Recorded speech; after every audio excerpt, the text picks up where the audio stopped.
Welcome to The Explainer. Today, we're diving into a topic you might not have seen coming: Christian faith and the online subculture known as Therianthropy. Yeah, you heard that right. So, how on earth can an identity that's all about animal instinct line up with a spiritual belief system? Well, we're going to break it all down, and we're using the perspective of someone who's actually living in both of those worlds. So, if you've been on the internet lately, you've probably seen them, right? People wearing these incredible animal masks, jumping and running on all fours. But is that really the whole picture? To actually get what's going on, we got to look past all that, the performance stuff, and get a solid, clear definition straight from the source. All right, so first things first, let's tackle the biggest question right out of the gate. What is a therianthrope really?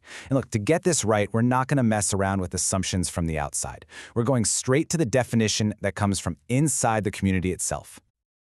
Okay, pay close attention here because the single most important word on this slide is involuntary. Our source makes this absolutely crystal clear. This is not a choice. It's not a hobby. It's described as this really deep internal experience, an experience of animalistic behaviors that happens completely on a non-physical level. We're not talking about anything physical here. Okay, so if this whole thing is an internal, non-physical experience, what does that actually feel like? Well, according to our source, it really comes down to these experiences they call shifts. And this is such a critical point. When we say shifts, we are not talking about something out of a movie, like a werewolf transformation. The source is super clear that these shifts are purely internal. They're all about what you sense or what you think. And these shifts get broken down into two main types. First up, you've got phantom shifts. This is all sensory. Like you might feel the sensation of a tail or wings, even though they aren't physically there.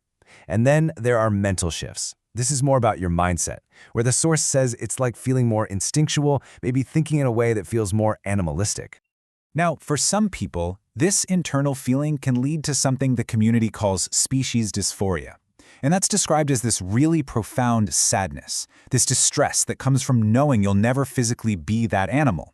And our source makes a really important distinction here. This is not the same as gender dysphoria. It's a completely separate experience that's tied specifically to this species identity. Okay, so now that we've got a basic understanding, it's time to set the record straight. Because, like pretty much any online subculture, this one is surrounded by a ton of myths. And our source is really direct about separating the facts from the fiction. So here are some of the biggest misconceptions that Therians deal with all the time. For example, that infamous rumor about litter boxes in schools. The source points out that whole thing actually started from political talk. It had nothing to do with reality. They also draw a really hard line between therianthropy, which they say is an internal identity, and the furry fandom, which is more of a hobby focused on art and characters.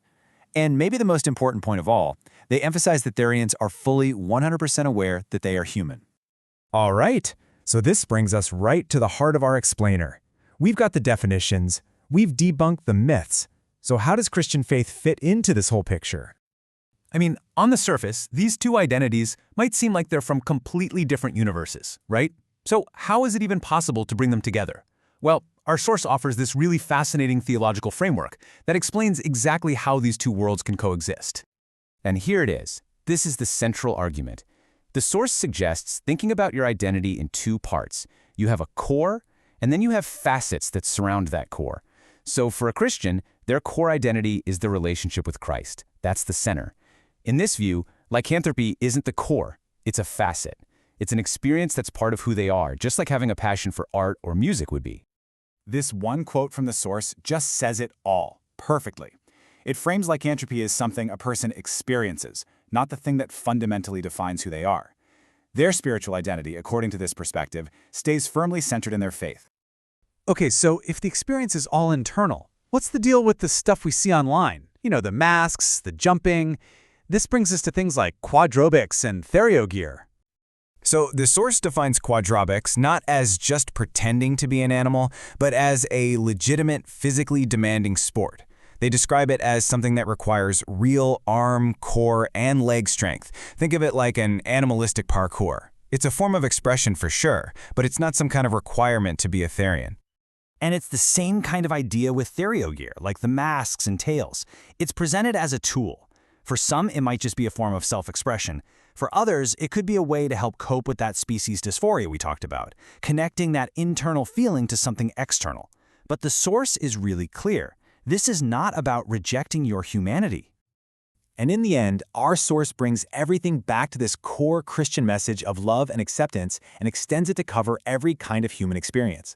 It's a really powerful final statement that kind of leaves us with a big question. In a world where identity is so complex, what really defines our core, and what's just a facet of the person we're becoming?